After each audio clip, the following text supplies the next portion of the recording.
This is a statue dedicated to John W. Peters, affectionately known as Pete by those who knew him. He was big in masonry, which of course is bricklaying, and you can see a couple of bricks right over here. He owned a couple of companies such as R&R Masonry and Western Block Company, and this of course is a statue dedicated to him. Russell W. Bowers is the person who sculpted this, and there is a shot of his face right there. Okay, seriously, either chairs have gotten bigger or my ass has gotten smaller. You tell me. Okay, we have a couple of kids at play right here. We got one child holding up another, and you can see the look of caution and fear on the look of that child's face because he's obviously riding a tire on the rope, but somebody has cut the rope down. So his friend right here is desperately trying to keep him from falling, and yeah, he's definitely looking afraid, isn't he? And this statue right here is simply titled Dancer Number 2, and it is owned by the Ehrenberg brothers. And right over there must be Dancer Number 1. And here you can see Dancer Number 1. He's got an arrow in each hand. And there we are. Dancer Number 1. And of course, Dancer Number 2, he is right over there.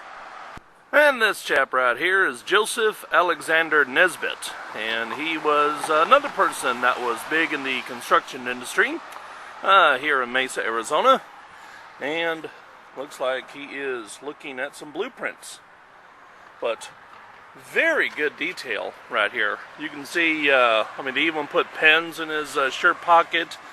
He's got belt buckles. He's even got buttons. This little sculpture right here is called the Flowering Stiletto. And, of course, it's got a nice little flower on there. And, yep, it's clearly made out of metal. But it says right here, in loving memory of Jane Binkley, if loving shoes is wrong, I don't want to be right. So there we go. Jane Binkley. And of course she's absolutely correct. Especially those of us who do have a foot fetish. And this gentleman right here is HappyCabbie, who of course brought the citrus industry to Mesa, Arizona.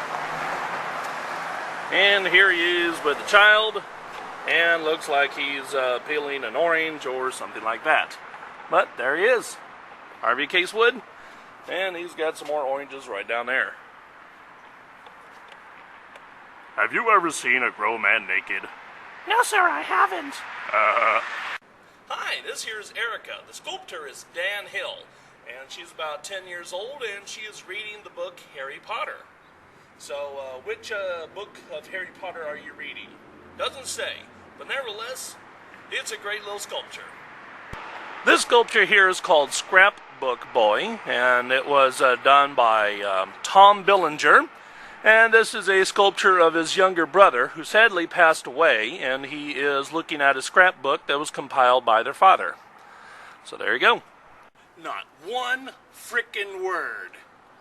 This sculpture right here is called Barely Fishing. And kind of makes you wonder, do we have bears in Arizona? But nevertheless, there's a little cub bear saying, "Feed me!" This right here is a sculpture dedicated to the Mesa Tribune, which ran from 1950 to 1977. We have a couple of bags right here, kid on a bicycle, being chased by a dog. And this is what the Mesa Tribune looked like. The issue date was... let's see, afternoon, March 30th, 1950. And there we go. That is what the Mesa Tribune looked like. And of course I know it's shiny because it's metal, but you know, doing the best I can with it here. And he's got himself a nice little crew cut. There we go. Alright, this here is Clarence Wolfwinkle right over here. And he ran a gas station at Alma School and Southern Avenue in Mesa. And this here is his wife, Hattie. And she definitely has some big jugs, I can tell you that right now. But nevertheless, this sculpture depicted their daily routine in which she would join him at his business, the gas station, where they would share some bread. And this sculpture right over here was donated by their sons. So here, of course, is Clarence, and this here is Hattie, and this here is her little melon squeezies. There we go. This sculpture right here is done by artist James Moore, M-U-I-R, hope I pronounced that correctly, and it is simply titled Truth. This is a Mesa Tribune right here, and the headline says Truth, and it's even a picture of himself holding a newspaper, and then of course there's another picture, and it's just mirrored to infinity. Now this sculpture right over here is just an example of what I was talking about right over there. This here is called Polar Bear and Cubs by Douglas Shellaby, and they're coming to take me away, haha, if you can hear the sirens in the background. But like I said, very good detail on the eyes, even a little bit of different coloration in the nose right there. We have two cubs hiding underneath the mother right over there. And there we go, we got some leaves right down over there. There we go. Polar bear got back, that's for darn sure. Okay, this is a sculpture dedicated to the AH-64 Apache Combat Helicopter Facility, which opened in Mesa in 1982. And the sculpture is James N. Reed. It's kind of blurred right there, but nevertheless, we got two children. Unfortunately, neither one of them are wearing shoes, but nevertheless, great detail on the Apache helicopter right there. And oh, this face is just great. I mean, he's got a smile, you know, great detail. Yeah, they even gave him fingernails. And this is a very great detail on the face. You know, very, very, very happy children. Even got little wheels right over here. So, it was a pretty good sculpture. And right over here, we're at the Mesa City Plaza. And we have another sculpture right over here. And I think we'll just go ahead and show you this little thing. And this beautiful little water fountain right over here. This is just awesome. Love water fountains. Well, we have a duck being fed by a little kid right over here, but he's also feeding two ducks at the same time. And this here is done by Mark Dwyer of Loveland, Colorado. And this is his 2-year-old son, Nathan. Very good detail on the face. And look at this. Look at the feathering that was done on this job right over here. And he's even got little grooves cut right into the feet. He's got the bills. He's even got the mouth, eyes. Oh, this is just fantastic. I love it. And right here, we're at the Mesa Art Center, which is at the intersection of Main Street and Center. And this, of course, right over here is the main building behind me. But let's go ahead and have a look around. And they even have a little marquee out front that advertises what they're going to be showing. Whew. As you can see, we got plenty of trees. And we also have really cool looking bricks. And you can also hear a couple of water fountains walking down along the way. Very, very beautiful. Here we can see some palm trees, and they go all the way up over there.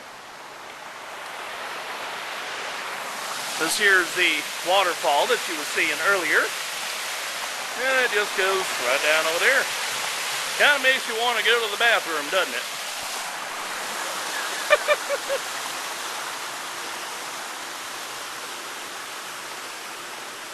And right over here, you can see the store. Apparently that's where you can buy stuff. I'm sorry, but that is just plain sad. It's like they chopped down the tree and just left up the tape. Finish the job. Yeesh. It's like, yeah, I cut down the tree. That's enough work for a day. Look at these stairs. These stairs are incredible.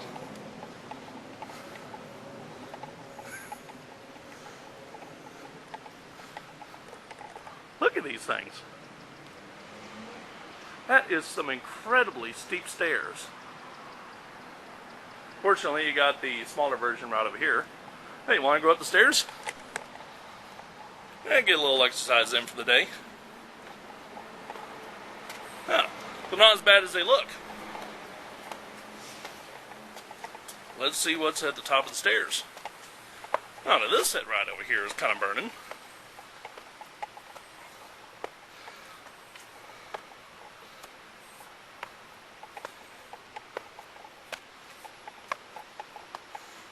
Get ourselves a pretty good view. Oh, there's an elevator. We'll take the elevator down, I guess. But let's show you some of the things.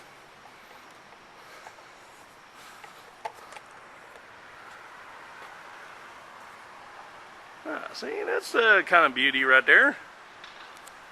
Got some nice looking grass.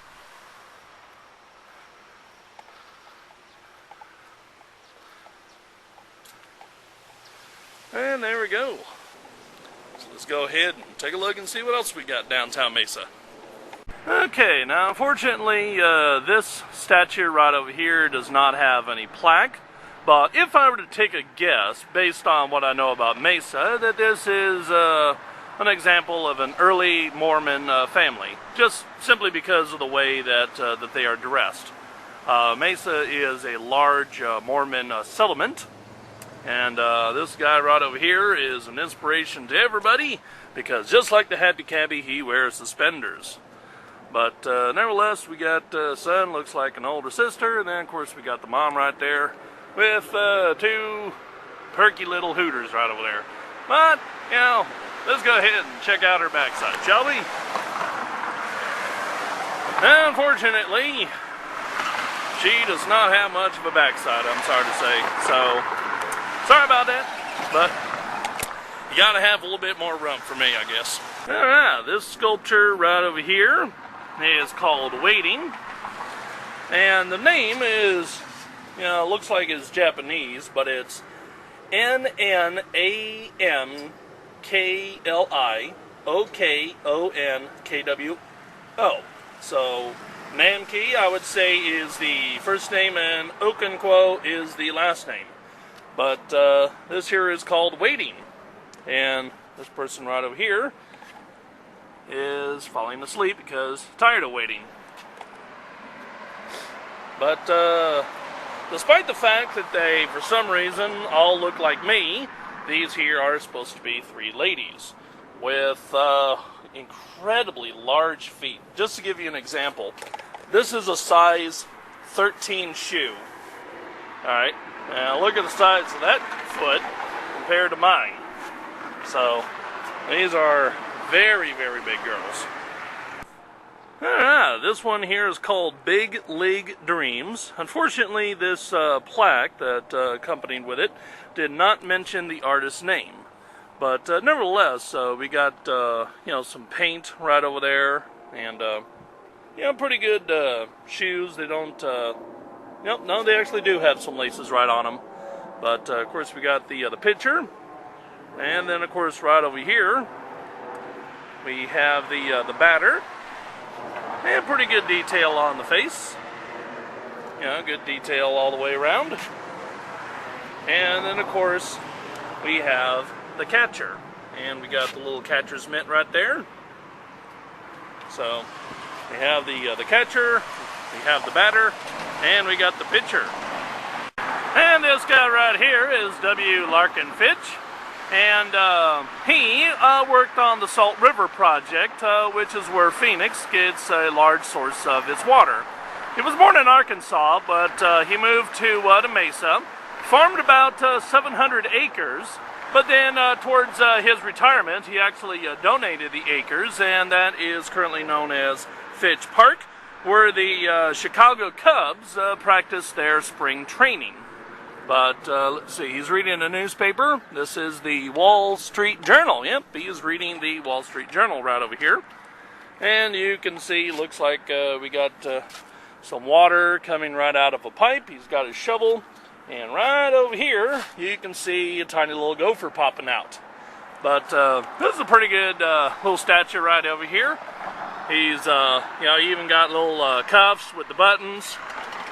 He even has open pockets. Of course, you can't really see it too well because of the shadow, but he's got back pockets right over here. Another little open pocket. Of course, he's got his hat on. So, yeah, this is a really cool little sculpture here.